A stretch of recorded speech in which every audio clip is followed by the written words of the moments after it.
Awesome. Hey, welcome everyone. I kind of like the idea of having music throughout the whole office hours, but it probably could get distracting. How's everyone doing? Hope you're having a great Thursday. Welcome to office hours this week. This week, I usually say we have a super packed agenda. This week, it's not as packed, so we'll have a lot of time for breakout rooms and, in general, open discussion.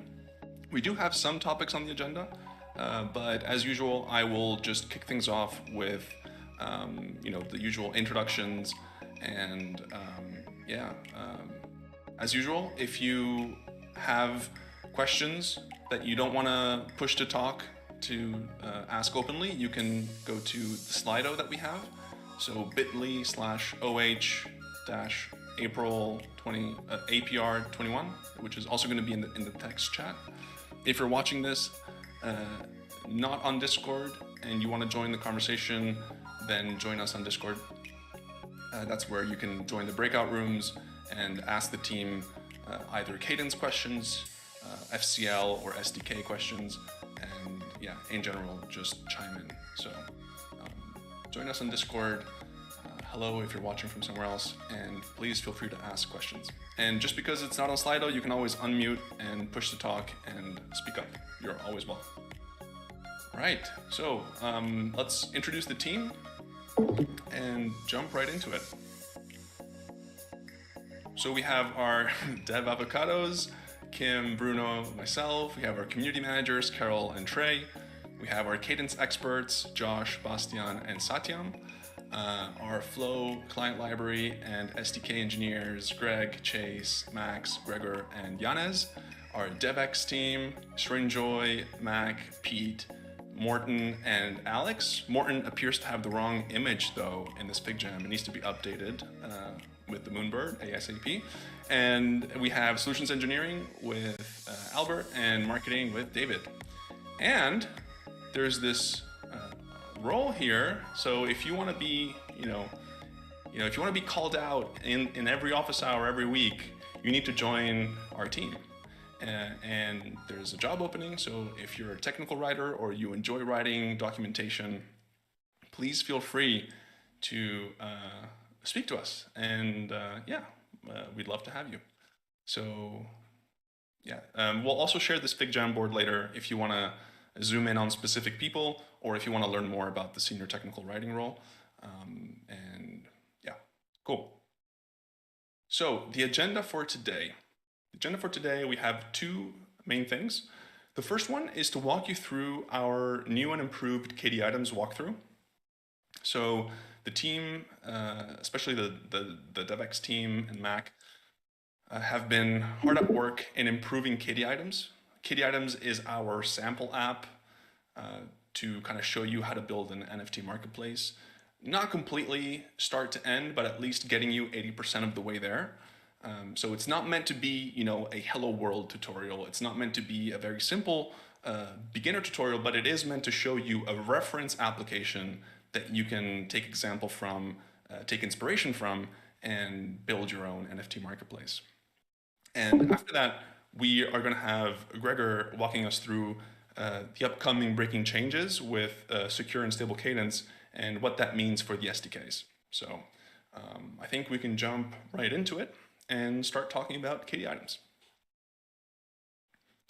All right, so actually, you know what?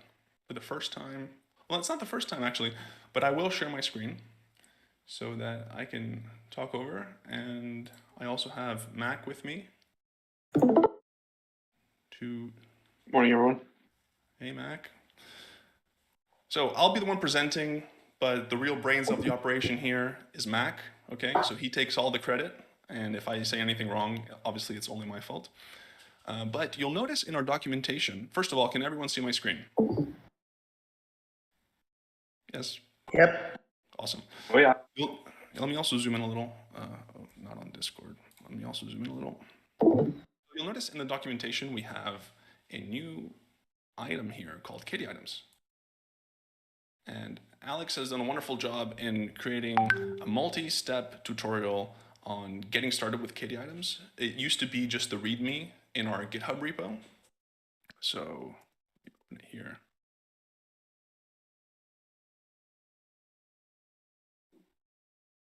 So this used to be more or less the only kind of walkthrough. Now we have a nice multi-step walkthrough that goes into a little bit more detail. Not only that, once you're done with KD items, there's also an NFT marketplace guide. So there's learnings and best practices and things to consider beyond the actual implementation of KD items. Yeah. Those who don't know, yeah, sorry, go ahead. I was going to say, yeah, KD items it's been part of the sort of the flow documentation. It's been an example app. It's been around since the early days. It's been around for quite a while, but we're currently making an effort to relaunch the project with some upgrades. So most folks in the office hours here probably have some experience with KD items, but we're sort of kind of excited to release this new version.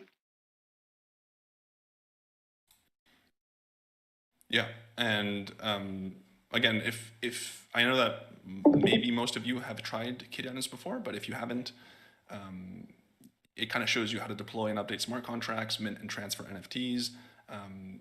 Add a new kind of NFT to the marketplace thanks to the recent additions, as well as in general interact with Flow within a web application. This is what the new front end looks like.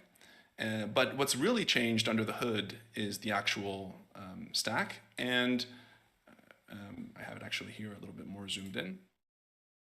And yeah, there's a couple things going on. So on the stack level, things have changed. It used to require Docker and a little bit of complicated setup. Now it's literally more or less only one npm run command. It'll also take you seamlessly from testnet to the emulator. So you're able to see the app running on testnet, register a test account, have a transaction going from the client to the backend via an admin account, as well as then seamlessly take it to the emulator and use the dev wallet instead of Blockdo and the emulator instead of testnet. So maybe let's focus a little bit on the stack and what's changed. I'll give a little bit of just a very high level overview, and then Mac, feel free to jump in. But the things that you see with dotted lines are, let's say, standard components of a Flow application stack, right? We have our wallet, we have our Flow client library, and the Flow network. Everything else is specific to KD items, and that's why it's within the purple square. And there's three main components to it. There's the front end, which is a Next.js app with Tailwind as the CSS framework. And the front end app, has the usual authentication via FCL with the wallet, but then makes API calls to the backend, so we can log in as an admin and actually mint NFTs. So the way that KD items works is there's the admin account that mints the NFTs and lists them on the storefront, and then users can log in, purchase those NFTs, and list them on the marketplace. And the way the backend works, it uses an Express server, uses an SQLite database to kind of act as a repository of sale offers and events. It does show a very, Mac, forgive me the term, but maybe a little naive implementation of what event handling is. So you can definitely take inspiration from it, but if you want to, kind of use a ready-to-go framework, then you're better off just replacing that with perhaps Graphel, or once it comes out of alpha, maybe even the FlowScan GraphQL API, just in general. But we show you here how you can build it yourself. Yeah, exactly. The event listening, the event worker implementation is there for instruction mostly, so that you can understand exactly what a service like Graphel is doing for you inside your application. But yeah, I wouldn't deploy this one into production, but it should be, we tried to make it easy to swap out with one of the sort of the great indexing services we have in the ecosystem, whether it's Graphel or recently, I think FlowGraph also launched. So either of those would make a a suitable replacement for the system that we have in place here. But the code that you're going to find in the event worker is will be helpful in terms of understanding exactly why you need an event worker in your Web3 stack, and how it kind of works behind the scenes.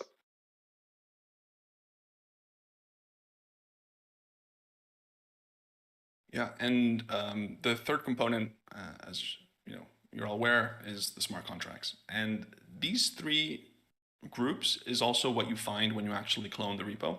So if we go into the Kitty items tutorial, I'll just give you a very high level bird's eye view of it. I don't want to spend the whole office hours walking you through it. I'll leave this as a nice homework for all of you. But once you have all of the dependencies set up, so Node, Flow CLI, your usual suspects, you clone the repo. There's also a tiny little step if you have an M1 Mac. And when you clone the repo, you'll be faced with the project, right? You do your usual npm install, and you'll have three folders. You'll have API, which is the backend. You'll have the Cadence folder, which has all your contracts, scripts, and tests that will be used to set up, all of Kitty items, especially in the backend. And then we have our front end, which is the Next.js app using FCL and Tailwind. So this is also good if you're, for example, you don't want to use Next.js and you don't want to deal with, or use this as an example for your front end. You can still see how the API is used. You can still see how FCL is used between the front end and back end, and kind of use those learnings and implement them yourself. Mac, is there anything you wanted to talk about before I show the magic command? No, I think that's a great summary. Yeah, basically we've just taken the Kitty items that we're probably all familiar with and tried to simplify it. So less components, less config, simple startup, and overall fewer dependencies. And this is all based on feedback from folks using Kitty items over the last year. So yeah.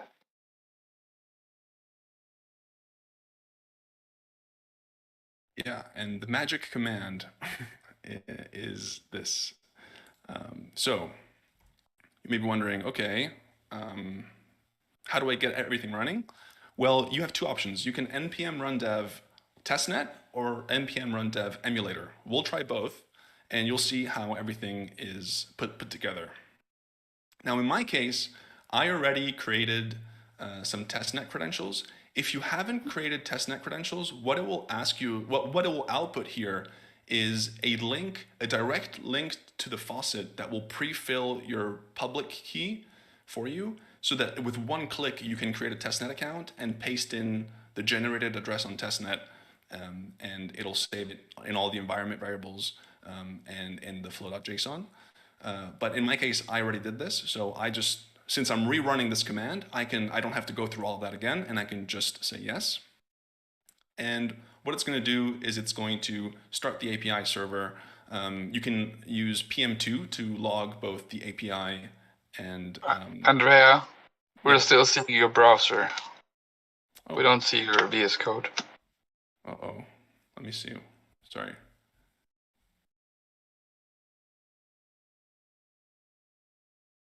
Thanks, Miarte. Screen. Damn it. Let me know when you can see it again. Can you see it now? Yeah, now we see it. Cool, thank you. So let me just so I started here, npm run dev testnet. And what it does, as I mentioned, is it asks me if I want to reuse the existing credentials, right? And I selected yes. If I don't, or if I don't have credentials saved, it'll ask me to regenerate them, and it'll link me to the faucet. And then it starts the API server and the actual web app that we can open up and try out. So again, this is all running on testnet for now. And it also gives you handy links to FlowScan and FlowView source to check out the account. Awesome. And if we want, we can also tail all of the logs by pressing enter, or we can just select no, and the terminal will quit out, but everything is still running in the backend. So I just want to show you everything running. So if you go to localhost 3001, you'll see we have our Kitty Items repo, our Kitty Items app running. Mac, is there anything else you wanted to add to the testnet flow? It's working nicely. Yep, it is. And here we can log in with our usual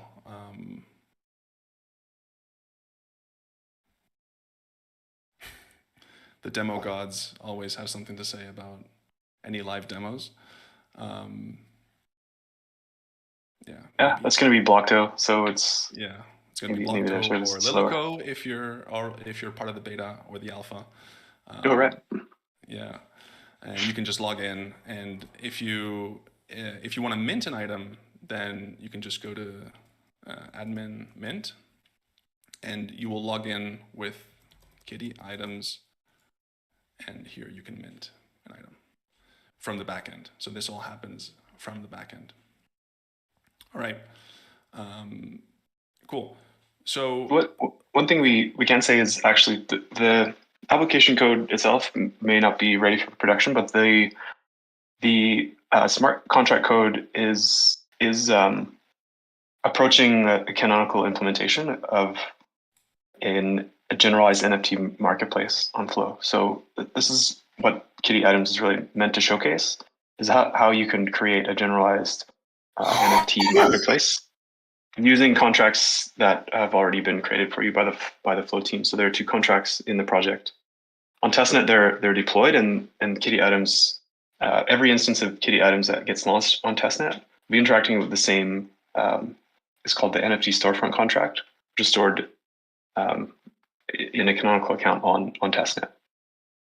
So these contracts are there for you to use inside your own applications, right? And that's the, and then each instance of Kitty Items gets its own Kitty Items NFT contract, and so the NFTs in this determines what type of NFTs your app instance is going to mint, and I think Andre is going to walk through adding new types of NFTs to the marketplace. Yeah. First, I wanted to show how easy it is to go from testnet to the emulator. So if we switch back, we can just do npm run dev emulator.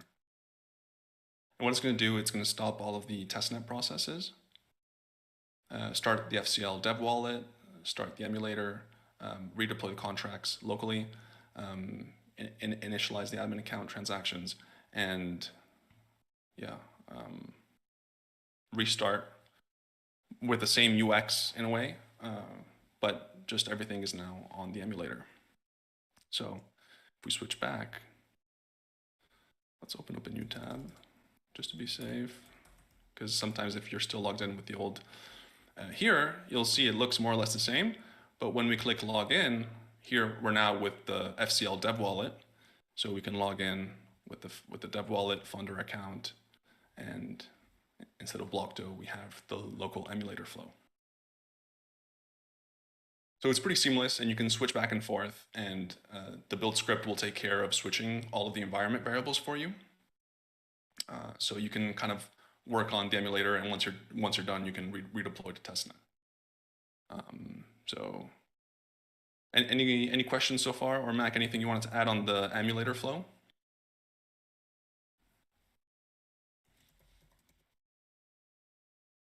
Maybe I'll say one thing is, for those of you who are not already developing locally on the emulator, I highly recommend you do. Otherwise, when you're debugging transactions, you waste a lot of time, and it's not really recommended to build your app on testnet directly. It's much better to start with the emulator.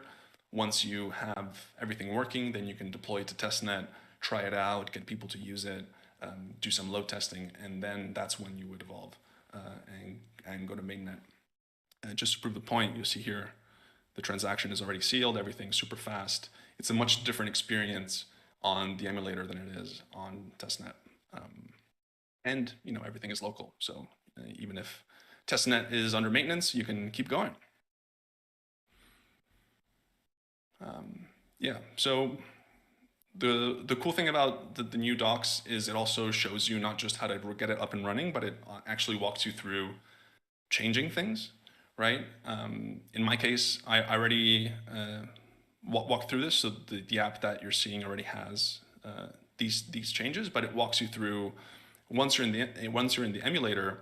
How do you add a new NFT collection? So how is Kitty Items set up from, let's say, a model point of view?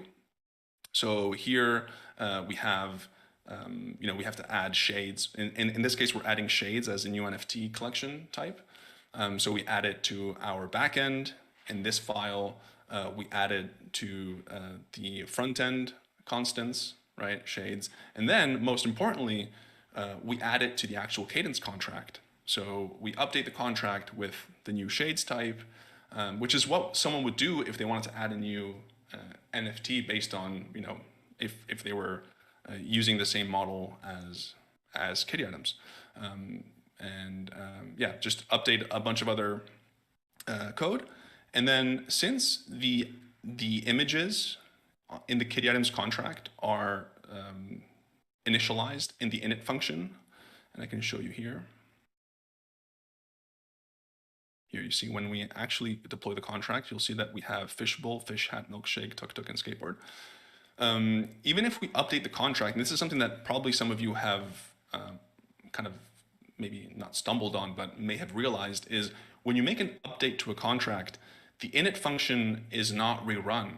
So how do we change or update these types of properties once the contract is already deployed?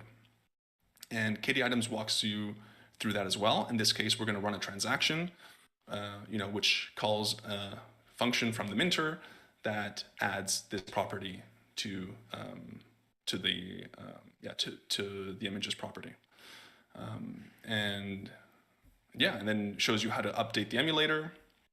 And once we're happy with everything, how to send a transaction using the Flow CLI. And once we're happy with everything, then we deploy everything on testnet. This morning, I also took the time to record a video for each of these big steps. So when we do launch, let's say officially, this docs page will also have a video that you can watch. And if you want to hear me, hear my boring voice walk you through it. But of course, you're welcome to skip the videos and just read and do it yourself. I do try to give a little bit more context in the videos about what's happening. And again, feel free to send suggestions and send pull requests if you have any types of things that you'd like to see, any ideas to make it better. This is an open source project. It's not meant to be, from us to you. This is a community. This is something that we should build together. And so, yeah, feel free to always send over contributions and issues if you face any. And well, yeah, I want to. Sorry, Andrea. Yeah, I want to double down on that. I think it's Kitty Items is this this project that everybody knows, that it's one of the projects that we're finding that newcomers to Flow gravitate towards, because there aren't many at the moment examples of fully integrated applications, especially decentralized ones, built using the Flow developer tool stack. So this is really an asset to the community, in the sense that it's a way that people are becoming introduced to Flow, and there's nobody better than the folks in this Discord. There's no one who understands how to do that better. And so if that experience can feed back into Kitty Items, I think that would be great. The Flow dev tools team, we focus attention on trying to make Kitty Items better, but at the end of the day, it's the folks in here that are really building production applications, and so yeah, we just have I think what Andreas is trying to say is we would love to feedback some of that experience into Kitty Atoms so that the experience that you've all gained building apps can show through in how Kitty Atoms is built, and we can continue to push sort of decentralized applications on Flow forward, make it easier for folks who want to join and build on our platform. Absolutely. Yeah, I would go as far as saying, so some of you on this call literally know better than us how Kitty Atoms should be set up. So yeah, please reach out and let us know. Even if you have other ideas, like other sample applications that we could offer beyond the NFT marketplace. Like this is how we set foundations for the community to build quickly and adopt best practices right from the start. It's through these types of applications, because at the end of the day, people are going to build off of what's available, and we need to make sure that what's available is as good as possible. So yeah, counting on your contributions and help.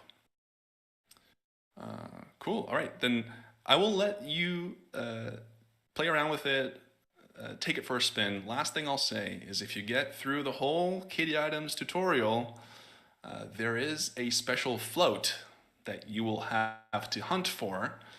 Maybe the eagle eyes in the room have already spotted it, but there is a special float that you can claim once you go through everything. Anyways, that's it from me, and we can go. Well, I'm still hosting the office hours, so you haven't gotten rid of me yet, but we can, unless there's any questions from the community, then yeah, let's answer questions, and then we can move on to Gregor's SDK breaking changes.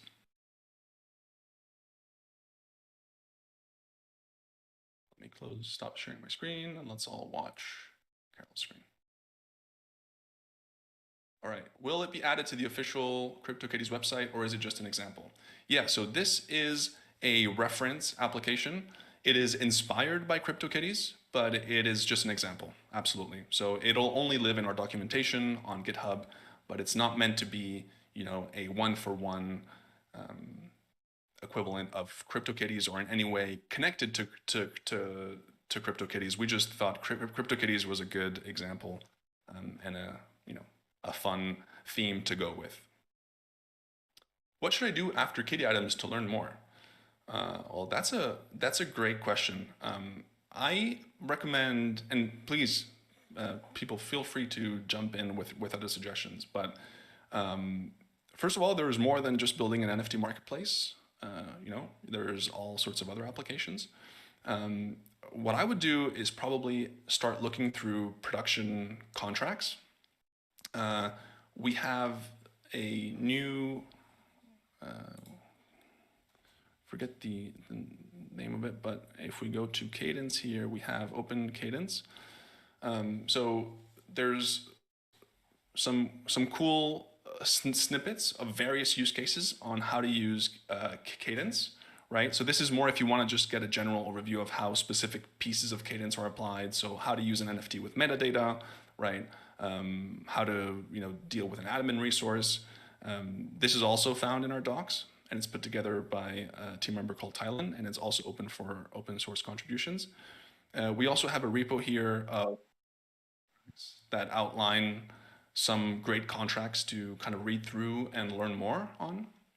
I think the best way to learn how to build good applications is to look at existing live deployed projects, even reach out to the founders, and everyone here in the Flow community is very, very collaborative, and people like Amit, people like Bjarte, people like Jacob, who have been building live production apps, are some of the most approachable and some of the most helpful and friendly people I've ever met.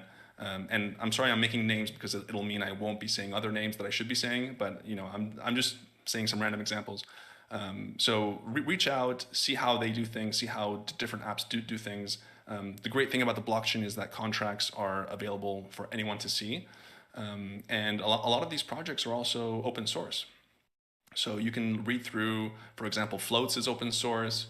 I believe Find Bjarte, correct me if I'm wrong. At least at least I know you have a repo with Yeah, all the code for Find this, all the cadence is open. So the web page for the version 2 that is upcoming is not public yet, but it will be. Awesome. Yeah, I know Find is working on some really cool updates. Looking forward to seeing them. Yeah, I mean, I think there isn't no set path. It's more about what you want to build and what you want to do. So I would say the best advice is to get involved with the community, talk to people, and yeah, if as you learn, please contribute content and send it to us. I mean, we are in uncharted territory for the most part, right?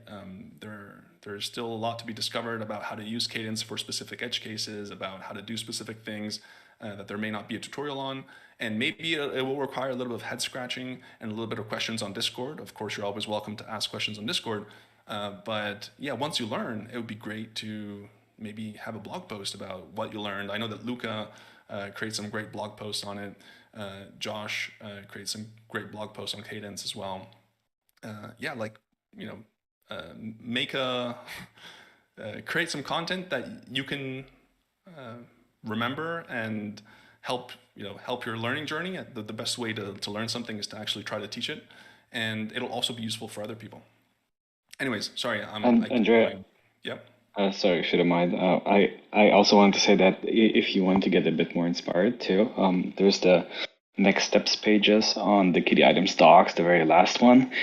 Just a few more things that you could potentially explore. So if you want to stick to the marketplace use case yourself, you could, for instance, go through the guide that effectively describes the building blocks that are part of marketplaces in production, how to mint, sell NFTs, what are the best practices for NFT marketplace once you're getting closer to like an actual real world use case. That might be kind of interesting to see. And then just for inspiration, I think we also threw in a few more other things that you can do in Kitty Items itself. So you could adjust the rarity for specific collections. You can update the metadata standards and maybe add a different view to it if you wanted to. That's a good learning path because then you would need to get yourself familiar with like the standards, how views work. You can maybe explore adding utility to it. So once somebody claims an NFT, you could, for instance, enable specific functionality within your app that would just scan for the NFT within an account and would offer you specific features, for instance. That could be a cool thing. And then the other thing that like most other projects are doing as well is supporting a naming service like .find or something, so that you don't have to look at the cryptic addresses within the marketplace, but you could actually look at the names that people have associated with their accounts. Those are just a few ideas and thoughts. Hopefully they will like spark some more things you could do and you can try out in order to learn more about Cadence and Flow. Great call out. Yeah, absolutely. So at the end of the tutorial, there's an extra page that's like about what's next and all of the things that Alex called out, which he wrote, by the way. So big kudos to Alex for creating this documentation on Kitty Items. Also has all of these ideas for you to play around with. Thanks, Alex. I can't believe I forgot to mention that. Awesome. All right. All good. Okay, if there are no other questions, then we can leave trying out and sending feedback on Kitty Items as homework for everyone, and we can talk about SDK breaking changes. Gregor? Yeah, hi. Hello, everyone. I'll be very brief. I just wanted to flag the upcoming Secure Cadence release, which will potentially introduce some breaking changes that might apply to the SDKs, especially the ones maintained by the community. So for any maintainers here, I wanted to flag that I already opened the niches and their repos. So one example, I'll share my screen if that's fine. Can you see my screen? It's loading.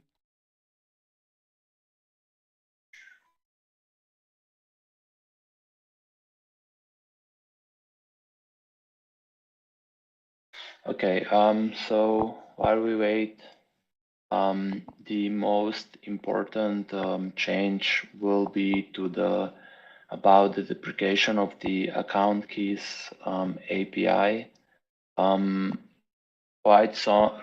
Quite a lot of the community built SDKs are using the key function, which will be removed, and that means the SDK won't work anymore. So please check the issues, and we also set up templates that you can use to fix that. Unfortunately, I guess my screen won't be shown. So if anyone has any questions, maybe just join the breakout room for SDKs. And check the repos in case you are the maintainer of any of the SDKs. Thank you. Thanks, Gregor. Then I guess this is a perfect segue to go to the breakout rooms. This is one of those rare office hours where we have a lot of time for the breakout rooms. So if you have any Cadence questions, go to the Cadence breakout room voice chat, which is just below this voice channel. And if you have any SDK, FCL questions, as well as what Gregor just talked about, then go to the SDKs/FCL breakout room, and team members will be there. So in this general room, we'll probably just be talking generally about stuff. I don't know, Carol, if there's a community highlights that we want to cover, but yeah, if you need specific answers to questions, then this is your opportunity to go to the specific breakout rooms, and members of the team will join you there.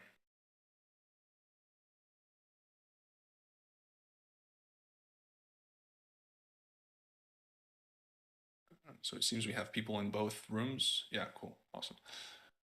All right. Carol, do we have any community highlights this week that we could cover, or we can focus all of the office hour on Morten's Moonbirds?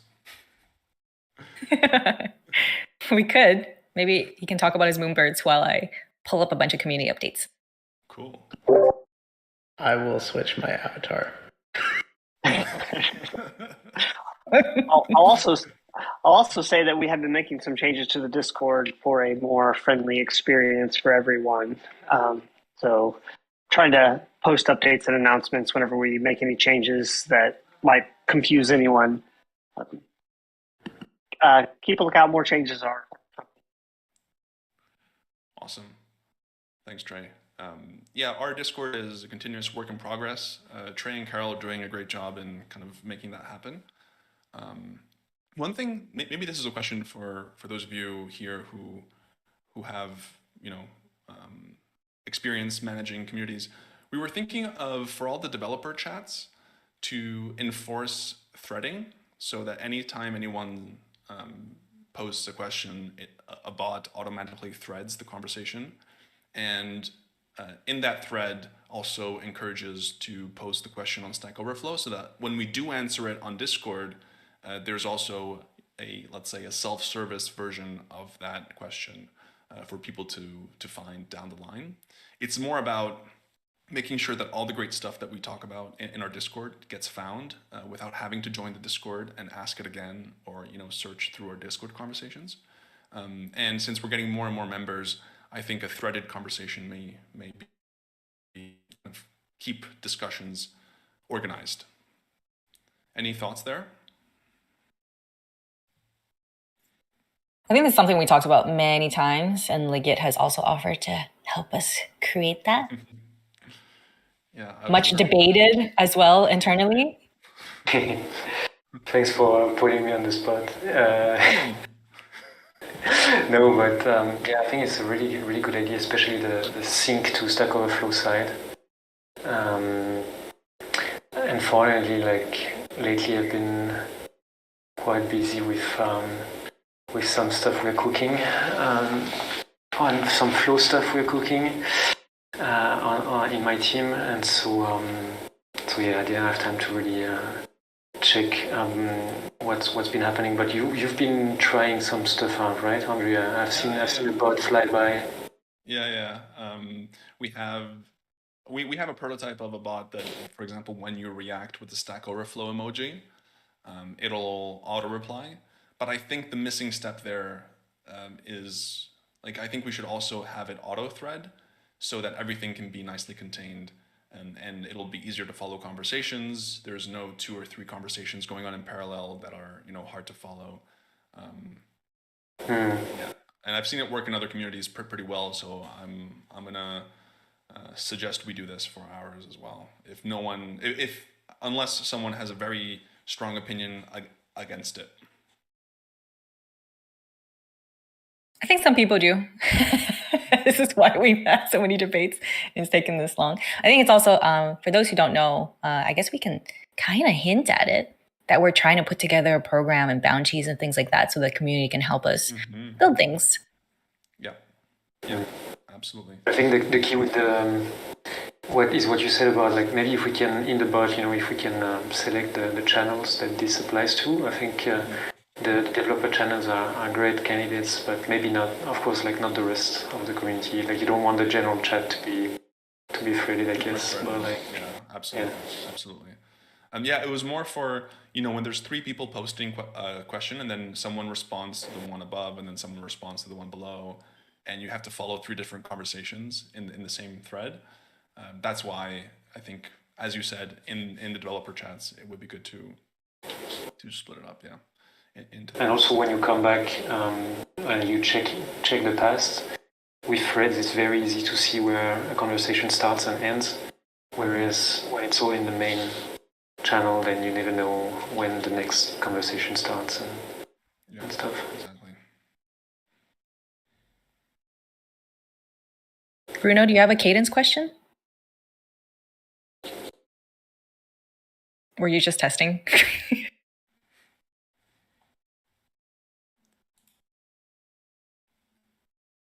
Bruno was just testing. What was testing? I didn't see. I just saw a flyby comment inside of our big chat. Oh, okay. Okay.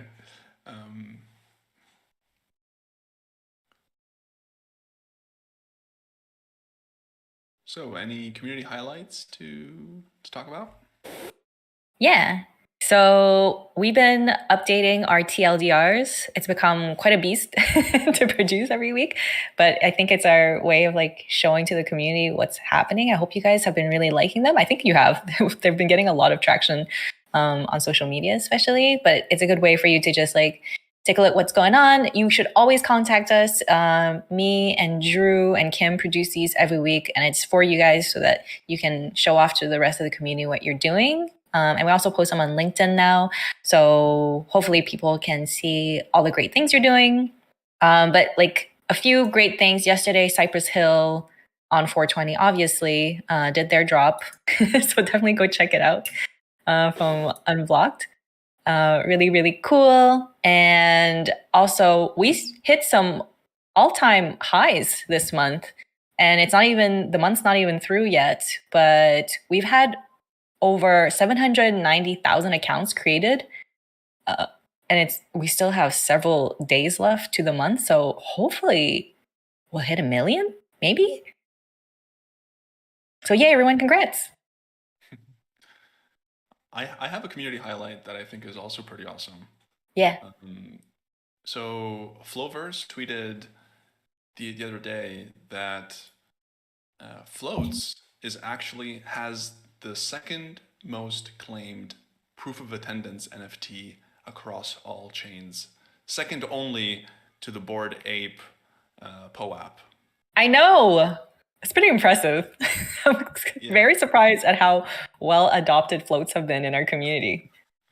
Yeah, absolutely. And the cool thing is that float is the opening week one, so it was only available for 1 week. So if it had been maybe a 2-week float, it might have even surpassed the Bored Ape POAP, but unfortunately, it was time boxed, so only people around that week were able to claim it. But yeah, it's awesome to see floats, floating in the Fig Jam. Yeah, Bruno's making me chase it. Yeah, I think it'd be really great. And then as you know, Emerald City later kind of allowed you to purchase your float. And for me, the question is to the community, or for you, Andrea, how do you foresee people using that besides, kind of the great example of when Jimbo did the charity? What are the applications do you see that being used for? I personally have one. I would love to see paid floats being used for, I don't know, something like a concert. I don't know. I feel like Flow could make quite a splash on the music scene. Just saying. No reason I'm mentioning it. No,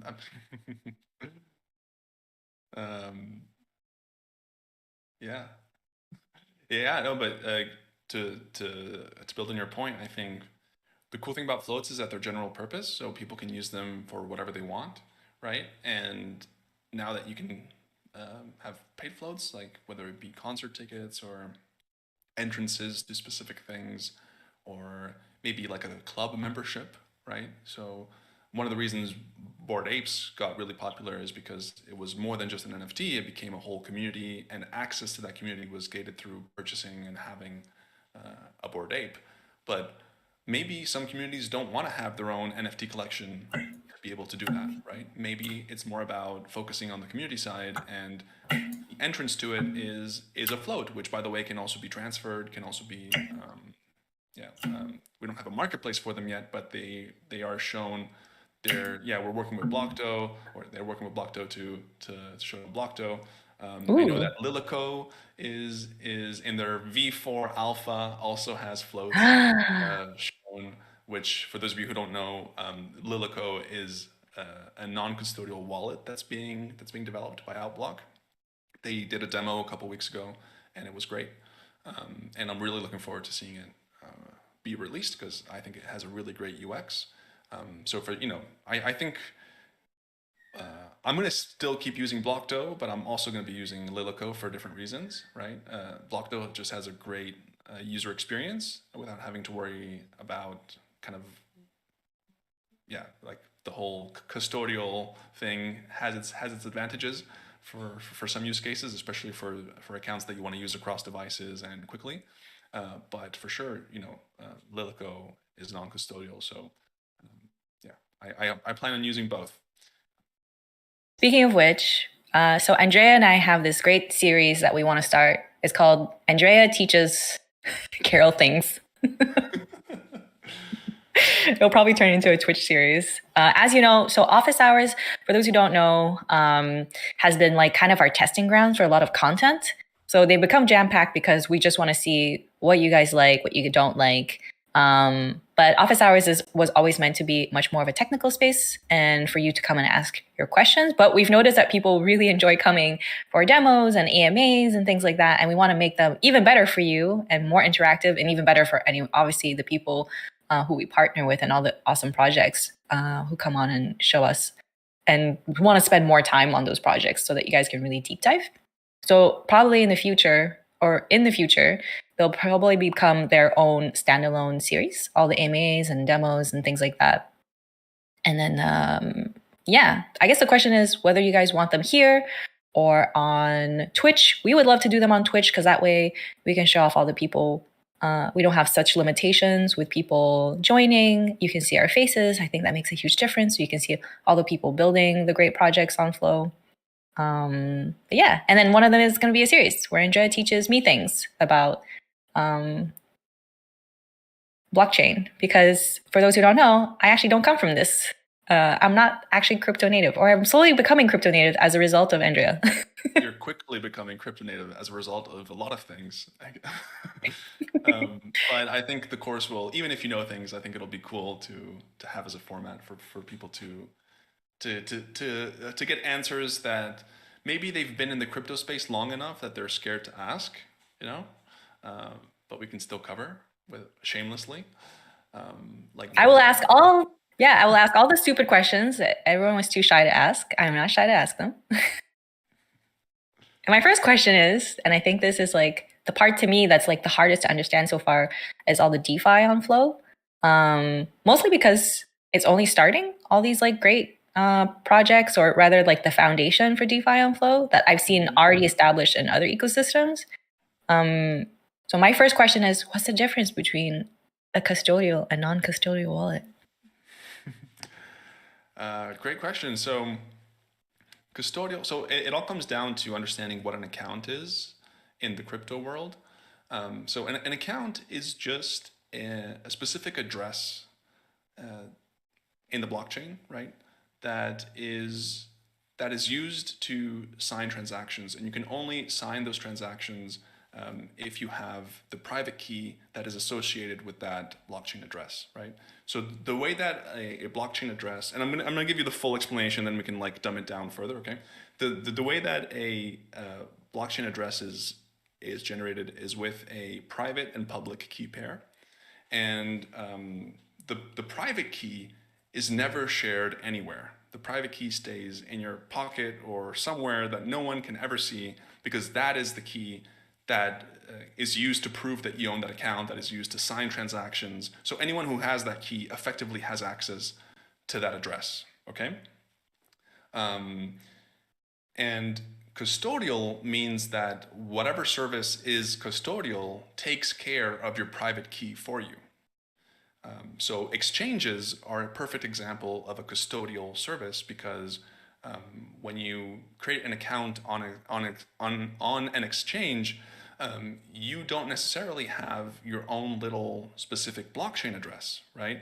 You are logging into their account or to their service, and they manage and they earmark who owns which funds, but the wallets that actually can hold those funds could be, you know, a different amount, or could be completely disconnected to the amount of people that are on the exchange. And the way that they do this is they kind of use a layer of abstraction, where they're like, okay, we have a wallet, right? We maybe have 4 or 5 wallets which contain, usually they're called hot and cold wallets. Cold wallets are for long-term storage of crypto. So crypto that isn't used because maybe people are like storing it on their exchange and not using it. And hot wallets are wallets that are used to make transactions quickly. So maybe withdrawal and deposit addresses would use hot wallets. And exchanges work like that. So you log in, and when you buy some crypto, your crypto is not necessarily deposited to your own specific address. It's deposited in one of the hot wallets, and in their backend systems, they keep track of, oh, Carol bought 100 flows, so she has 100 of this pool of, let's say, 1 million flow, right? And then when you actually transfer it out, then they make a transaction from the hot wallet or from the cold wallet into your own specific address that you specify, and that's when you actually own your crypto. Now, Blockto is a little bit in the middle. So Blockto, you do have your own account, but Blockto manages your keys. So as you know, and for those of you who don't know, when you create an account on Blockto, you're literally just signing up via email, almost like a magic link experience. It's really, really cool. And you don't have to worry about storing your private key, making sure that you remember passwords. It's all linked to your email. So you log in, a verification email is sent to you, you put in the code, and you're logged in, and boom, you're authenticated. And it's custodial because you never see your private key. Now, Blockto also offers a non-custodial mode, which is irreversible. So once you decide to have a non-custodial mode, you have to, go to transfer accounts to non-custodial mode, and that will give you the keys, and you now are responsible for keeping track of them. So if you lose your keys, you lose your crypto, okay? That's the bad thing about non-custodial, is that you are the custodian. It's still custodial, but you're the one custodying the custodial, keeping track of your keys. And if you lose your keys, tough luck. And that's why, a lot of people went crazy when crypto prices were going up, and they realized that they lost their keys. They had them on old laptops, or laptops broke, or there's so many reasons why keys could be lost. So there's definitely a reason to use a custodial service. However, the age-old saying, not your keys, not your coins, is because if you don't own the keys, and you have to trust whoever is holding onto your keys to hold them well, right? So that's why some shady exchanges, you probably want to transfer out your crypto ASAP, because you don't know whether they're going to get hacked, and if they get hacked, once they get hacked, your crypto is together with everyone else's crypto, and anything could happen. Again, not trying to set panic there, but just giving you a full and sorry, and just to close it, I know I've been going really long. I'm sorry for boring everyone. But the last thing is Lilico is an example of a non-custodial. So non-custodial is when you create a new account on Lilico, for example, it will generate a public and private key pair. It will give you the private key and say, hey, save this, usually via a mnemonic. So it converts like an alphanumeric string into recognizable words, like, I don't know, strawberry, screen, whatever. Usually a series of 12, 16, 24 words that you save somewhere safe, so that if you ever lose your computer or Lilico gets uninstalled, you can restore your account by re-inputting your private key. And you have to keep track of it. So you have full control, but with greater responsibility. No, with more power comes more responsibility, right? As Spider-Man's uncle once said. So yeah. Okay, I'll stop talking. Okay, cool. Okay, thank you for that. Chat has has a lot of opinions. So Max said, Flow has multi-key support and addresses aren't derived from key pairs like Ethereum, which I 100% always lose my I lose everything. I'm pretty sure I will never be able to retrieve my MetaMask keys. So, and then Blue Sign said, custodial is eventually you will be hacked and it'll be someone else's fault. To which Legate said, hacked by Denise, very possible. And then he said, non-custodial it'll be your fault. That's the thing. I'm wildly irresponsible, so I would definitely want a custodial one. And like it said, banks turns out are very good at being custodial for your assets, maybe better than yourself. So is this something that will make it hard for people to adopt crypto in some senses? Well, I think it really is a philosophical question. It's like, some people want more control. Some people don't trust themselves to have more control. So that's why both options exist.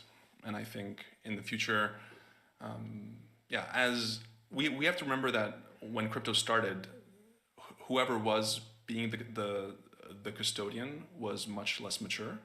Whereas now, we're already some years in, and whoever's being exchanges are becoming a lot less shady. They're becoming recognized. They're even public. On the stock market, they have to abide by a lot more regulation. There's industry best practices being uncovered constantly. So I think trusting will become easier over time, but there was enough scars over the years that it was very justified for people to be skeptical of trusting custodians, and that's why the custodial thing kind of got a bad rap. And I totally get it, right? I think it's really up to the user. Like, what are you comfortable with? Do you want to have full control, or do you want to let someone else take control? And I think there's always going to be those two types of people. Okay, that's super interesting. I think it is a much more philosophical discussion about, people used to trust banks implicitly until obviously some of them went bankrupt, you lost your money, and banks are becoming, the whole thing is that, it's become much more libertarian in some ways, that we just shouldn't trust institutions so much. But I mean, there's a reason why we trust institutions, because there's, like you said, lots of regulation and they're trusted and people understand them. It's mainstream, and at least there's a semblance of that. And I think the notion that if you come into the Web3 space, all those things are out the window is not necessarily true. And I think we think it actually does a disservice to our industry that we keep saying that it's going to be this hyper decentralized thing, but maybe unpopular opinion. Thanks, Bruno. Couldn't find the unmute button. Sorry to leave the awkward silence. But yeah, again, I think it's going to evolve in both directions.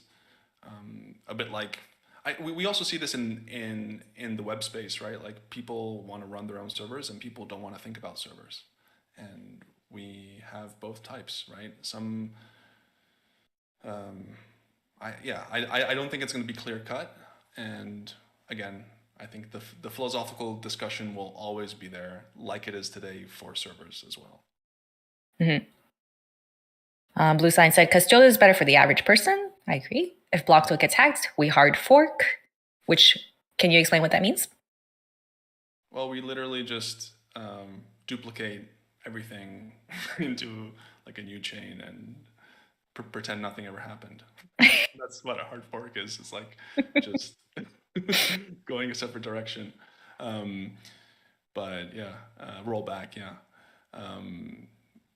yeah. So forking is like a dev term for kind of taking a snapshot of the code base and going back to it or forking it into a different direction. Nice. And like it says, with DeFi, people talk a lot about decentralizing the assets, but no, not so much about decentralizing the securization of your assets. And then start by buying a paintball gun with marbles and defend your wallet from physical hackers. Thank you for the advice. Paintball gun with marbles. That's a very very painful too.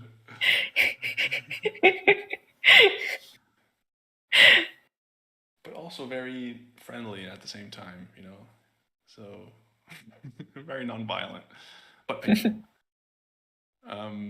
Thanks for teaching me about wallets. Yeah, and thanks everyone for correcting me and making me realize that I know very little.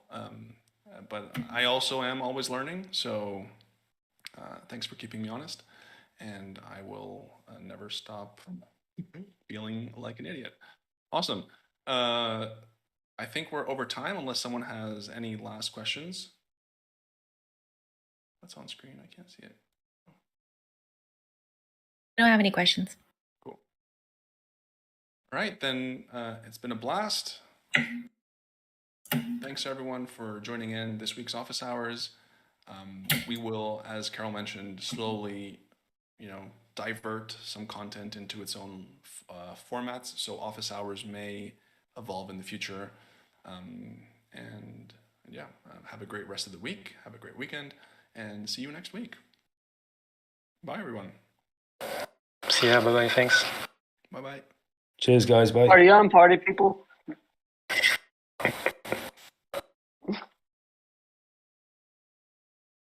Bye. Bye. Let us know if you like the format and if you want more stupid questions from Carol. I mean, Andrea teaches Carol crypto things. and let me know if you hate all of our Discord chains. Yeah, it was a really cool format, actually. Really, really interesting. Hey.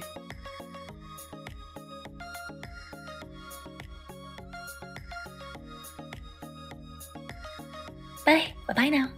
Bye. Bye-bye.